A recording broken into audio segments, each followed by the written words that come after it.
Good evening to students, and today we are discussing about the one more topic in microeconomics BA second semester. So ఈరోజు వచ్చేసి మనం relationship between equilibrium, optimization and welfare అంటే ఈ మూడిటి మధ్య సంబంధం ఏమిటి అనేటువంటి దాని గురించి మనం ఈరోజు క్లియర్ అయితే తెలుసుకుందాం. సో ఫస్ట్ అయితే మనము ఇక్కడ గుర్తుపెట్టుకుందాం, ఈక్విలిబ్రియానికి ఆప్టిమైజేషన్కి మధ్య సంబంధం, ఆప్టిమైజేషన్కి వెల్ఫేర్కి మధ్య సంబంధం, అదేవిధంగా ఈక్విలిబ్రియంకి వెల్ఫేర్కి మధ్య సంబంధం. సో నిన్నటి వీడియోలో చెప్పిన విధంగా మళ్ళీ ఒకసారి వాటి యొక్క అర్థాలను మనం తెలుగులో తెలుసుకుందాం. ఈక్విలిబ్రియం అంటే సమతౌల్యము, తర్వాత ఆప్టిమైజేషన్ అంటే సరిపడినంత, ఎనఫ్, వెల్ఫేర్ అంటే సంక్షేమం. ఈ పదాల యొక్క అర్థాలు మనకి ఎప్పుడైతే తెలుస్తాయో ఆటోమేటిక్గా మనము సబ్జెక్ట్ పరంగా కూడా ఈక్వల్గా వెళ్ళగలుగుతాం. సో ఇప్పుడు చూద్దాం, ఈక్విలిబ్రియం అండ్ ఆప్టిమైజేషన్. నేను అక్కడ స్పేస్ సరిగ్గా లేకపోవడం వల్ల అండ్ సింబల్ని వేయడం జరిగింది. సో అది ఓకే, ఇక్కడ ఇట్స్ అన్నా కూడా మనకి ఈక్విలిబ్రియమే. So equilibrium often the result of optimisation. సమతౌల్యం అనేటువంటిది తరచుగా, అంటే ఇక్కడ సరిపడినంత సమతుల్యం అని మనం గమనించాలి. సరిపడినంత సమతౌల్యం అనేటువంటిది మనం గమనించాలి. యాజ్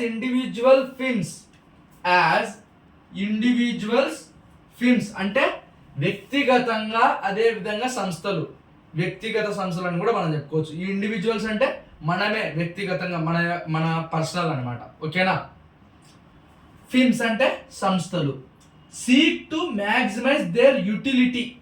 యూటిలిటీ మీన్స్ ఉపయోగము.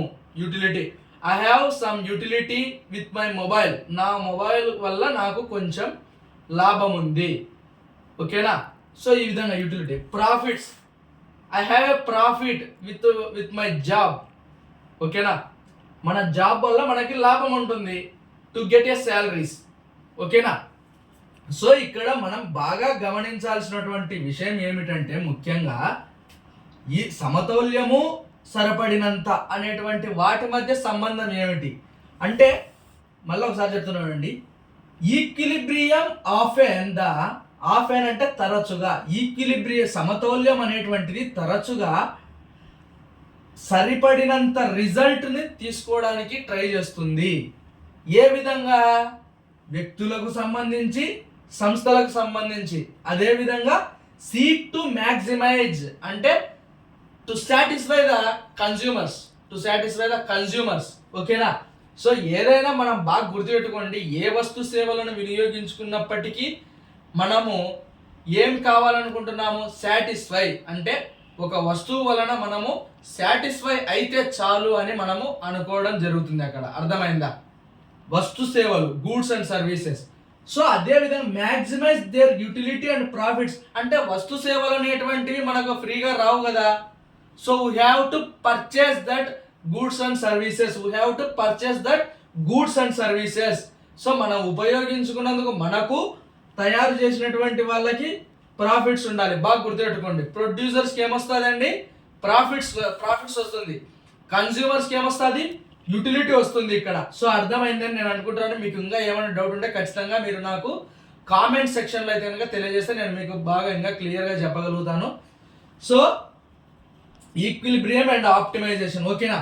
ఇట్స్ ఆఫెన్ ద ఈక్విలిబ్రియం అనేటువంటిది తరచుగా రిజల్ట్ ఆఫ్ ఆప్టిమైజేషన్ సరిపడినంత సమతౌల్యము. ఎవరికి? వ్యక్తిగతంగా, ఇండివిజువల్స్ కి, అదే విధంగా సంస్థలకి. సీక్ టు మ్యాక్సిమైజ్ అంటే సంతృప్తి పొందాలి. అక్కడ సంతృప్తి అనేటువంటి పొందితేనే మనకి అక్కడ యూటిలిటీ ఎవరికి ఉంటుంది? కన్స్యూమర్స్కి ఉంటుంది. ప్రాఫిట్స్ ఎవరికి ఉంటాయి? ప్రొడ్యూసర్స్కి ఉంటాయి. సో మైక్రో ఎకనామిక్స్ మొత్తం కూడా మనకి వస్తు సేవల చుట్టూ ఈ యొక్క యూటిలిటీ, ఈ యొక్క డిమాండ్, సప్లై వీటి మధ్యనే తిరుగుతుంది తప్ప మనకి ఎటువంటి ఆప్షన్ అయితే ఉండదు, ఓకేనా. తర్వాత మనము ఆప్టిమైజేషన్కి, వెల్ఫేర్కి చూద్దాం. సో ఇంకా ఇక్కడ మనమైతే ఏం చెప్పాల్సిన పనిలే, అంతా అక్కడే ఉంది మనకి. మ్యాటర్ జస్ట్ ఊరికే మనం ఒక్కసారి చదివితే మనకే ఆటోమేటిక్గా అర్థమవుతుంది. చూద్దాం. Optimization can lead to welfare. Optimization can lead to welfare. అంటే సరిపడినంత సంక్షేమాన్ని కోరుకుంటాం మనం. ఇప్పుడు మనము ఫర్ ఎగ్జాంపుల్ ఒక జాబ్ చేస్తున్నప్పుడు ఏం చేస్తాం, వీ హ్యావ్ టు వెల్ఫేర్. అంటే మనకు తగిన to satisfy with our job. ఎప్పుడు తగినంత శాలరీ వచ్చినప్పుడు, పర్ఫెక్ట్గా ఉన్నప్పుడు మనకి వెల్ఫేర్ అనేటువంటిది ఆటోమేటిక్గా వస్తుంది. అంటే ఆ సరిపడినంత సంక్షేమాన్ని సాధించాలి. ఇక్కడ ఆప్టిమైజేషన్కి వెల్ఫేర్కి మధ్య సంబంధం అది. Optimization can lead to welfare. Maximization అంటే గరిష్టంగా. మ్యాక్సిమైజ్ అంటే ఏమి, గరిష్టము. ఓకేనా, సాటిస్ఫై కూడా మనం చెప్పుకోవచ్చు, కానీ మనకు సరిపడినంత ఉంటే మనం సాటిస్ఫై, అంతకంటే ఎక్కువ వస్తే maximize. My profits or maximize అంటే నా యొక్క లాభాలు అనేటువంటివి గరిష్టంగా ఉన్నాయి. ఓకేనా, సో ఆ విధంగా చెప్పు. As individuals and firms, as individuals and firms. ఇక్కడ కూడా అంతే, ఏముంది, ఇండివిజువల్స్ అంటే వ్యక్తులు, అదే విధంగా సంస్థలు. ఓకేనా, seek to allocate resources. Allocate resources ఇక్కడ చూడండి, అలొకేట్ రిసోర్సెస్. రిసోర్సెస్ అంటే వనరులు, అలొకేట్ అంటే సమీకరించడం. ఓకేనా, seek to allocate resources. Individuals అదే విధంగా సంస్థలు కూడా ఏం చేస్తాయంటే కనుక టు అలొకేట్ రిసోర్సెస్, వనరులను సమీకరించుకోవడానికి ప్రయత్నం చేస్తాయి. In the most efficient way possible. In the most efficient way possible. ఇక్కడ మనము ఇది అర్థం చేసుకోవాల్సినటువంటి విషయము. ఎఫిషియంట్ అంటే ఏమి, సామర్థ్యము. సమర్థవంతమైనటువంటి వనరులను సంపాదించుకోవడం కోసము ప్రతి ఒక్కరూ కూడా ప్రయత్నం అనేటువంటిది చేస్తారు, సమర్థవంతమైనటువంటి రిసోర్సెస్ కోసం. ఓకేనా, ఆప్టిమైజేషన్, వెల్ఫేర్, ఈ రెండు పదాలను చూస్తానే మనకి ఏం గుర్తు రావాలి, సరిపడినంత సంక్షేమము అనేటువంటిది గుర్తుకు రావాలి. ఎవరైనా అంతే కదా, సరిపడినంత సంక్షేమం రావాలని అనుకుంటాం. ఓకేనా, ఉదాహరణకు మనము ఒక డైలీ వేజెస్ వర్కర్ తీసుకోండి. అతను ఏమనుకుంటాడు, ఒక డైలీ వేజెస్ వర్కరు, నేను ఈ రోజు పని చేసినటువంటి దానికి సరిపడినంత వేజ్ వస్తే చాలా అనుకుంటాం. అదే విధంగా ఒక ఎంప్లాయీ తీసుకోండి. ఆ ఎంప్లాయీ ఏమనుకుంటాడు, నెల రోజులు కష్టపడినటువంటి దానికి తగినంత శాలరీ వస్తే చాలు అనుకుంటాడు. So that is the welfare and optimization, differences between optimization and welfare. ఓకేనా, సరిపడినంత వెల్ఫేర్ ఉండాలి. సో అంతే, అక్కడ ఇంకేం లేదు.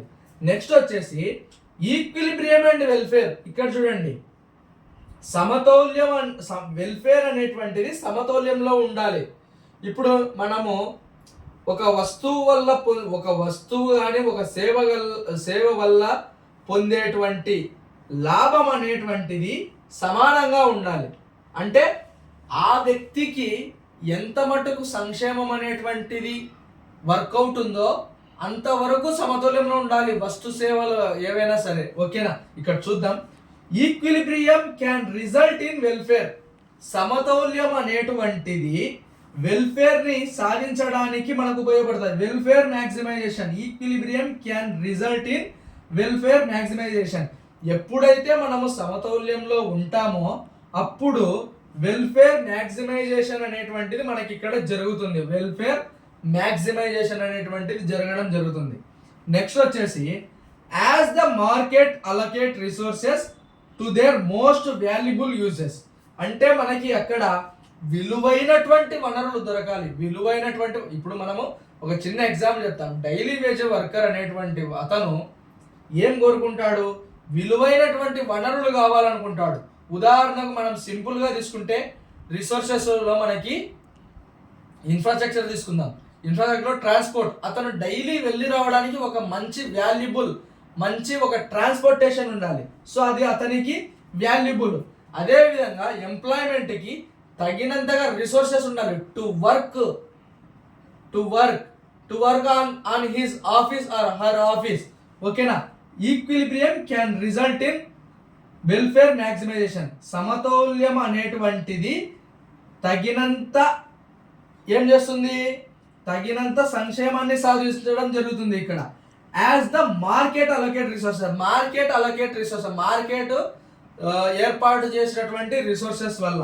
ఓకేనా, to their most valuable uses. మార్కెట్లో ఎప్పుడైతే విలువైనటువంటి వనరులు ఎక్కడైతే ఉంటాయో అక్కడ మార్కెట్ అనేటువంటిది సమతౌల్యంలో ఉంటుంది అని చెప్పేసి మనం ఇక్కడ చెప్పడం జరుగుతుంది. ఎప్పుడైనా బాగా గుర్తుపెట్టుకోండి, మనకి ఈ 3 పదాలు కూడా మైక్రో ఎకనామిక్స్లో చాలా ఇంపార్టెంట్. అదేవిధంగా వీటిల్లో ఏదైనా సరే మనకు 2 మార్కులకు రావడానికి అవకాశం ఉంటుంది. ఎందుకు చెప్తున్నానంటే కనుక వీటి మధ్య సంబంధం అనేటువంటిది చాలా లింక్ ఉంటుంది, ఇంటర్లింక్ ఉంటుంది. అంటే ఒకటి లేకుండా ఇంకొకటి మనము చేయలేమన్నమాట. ఓకేనా? ఈ యొక్క వీడియో మీకు నచ్చినట్లయితే కనుక ఖచ్చితంగా మీ యొక్క ఫ్రెండ్స్కి అయితే మీరు షేర్ చేయండి. ఇందులో ఏమైనా డౌట్ ఉంటే మీరు నాకు కామెంట్ సెక్షన్లో అడిగితే నేను మీకు చెప్పగలుగుతాను.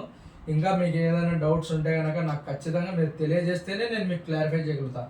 అదేవిధంగా మీ ఫ్రెండ్స్కి అయితే ఖచ్చితంగా మీరు షేర్ చేయండి. షేర్ చేయడం మాత్రం మర్చిపోవద్దు. ఎందుకంటే మీకు ఉపయోగపడకపోయినా మీ ఫ్రెండ్స్కైనా ఉపయోగపడుతుంది. So thank you all.